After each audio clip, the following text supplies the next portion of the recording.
Bienvenue sur le podcast ENSA et vous.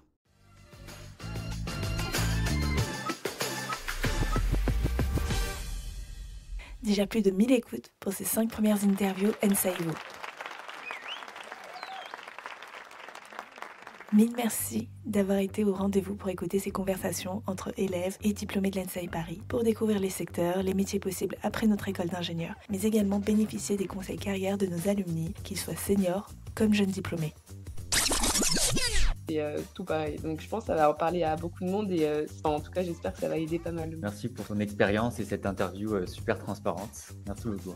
Un bon conseil même pour plus tard, pour les carrières professionnelles, c'est vrai. Est-ce que tu aurais du coup un autre conseil à donner pour un élève de l'ENSA? C'est vraiment intéressant de pouvoir discuter comme ça avec des gens qui déjà ont fait beaucoup d'étapes différentes dans le monde de la finance, des métiers qui pourraient nous intéresser plus tard et surtout qui sont arrivés aussi loin.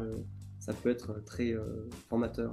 En plus, c'est impressionnant parce que sur plein d'aspects, il y a plein d'élèves qui vont se reconnaître. Et d'ailleurs, en parlant des process de recrutement, est-ce qu'ils t'ont paru longs, compliqués? Tu as eu affaire à quel type d'épreuve, si tu peux en parler? Oui, moi je suis d'accord avec le fait que c'est surtout les petites structures. Moi, mon premier stage aussi, c'était par candidature spontanée. Ouais, mais ouais, à l'ENSA, on a beaucoup d'exemples de success stories avec des candidatures spontanées. Merci beaucoup. Vraiment, c'est aussi le but de ces podcasts, justement, c'est d'orienter les élèves qui, quand ils arrivent comme moi en première année, savent absolument pas ce que veut dire data science ou même actuariat. Et maintenant, ça se précise, donc vraiment, merci beaucoup. Moi, j'ai appris des choses. Surtout sur l'actuariat, tout ça, le pont. Enfin, c'était aussi le but. Les deux. Ouais. Je savais même pas que c'était aussi possible de faire. Et tout de suite, voici quelques extraits des 5 prochains portraits ENSA et vous apparaître jusqu'à la fin de l'été.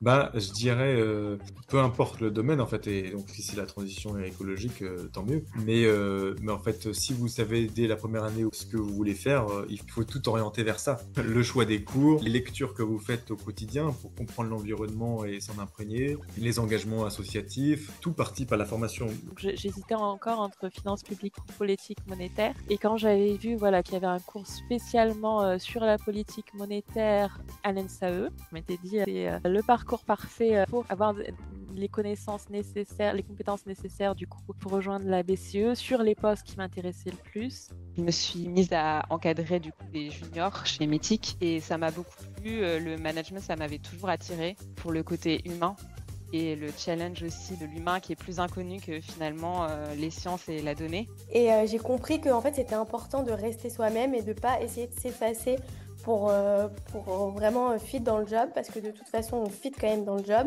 Si on est là, c'est qu'on en est capable. Et donc nous, c'est notre mission à l'INSEE en fait. C'est notre mission de collecter la donnée et c'est notre mission de faire parler la donnée.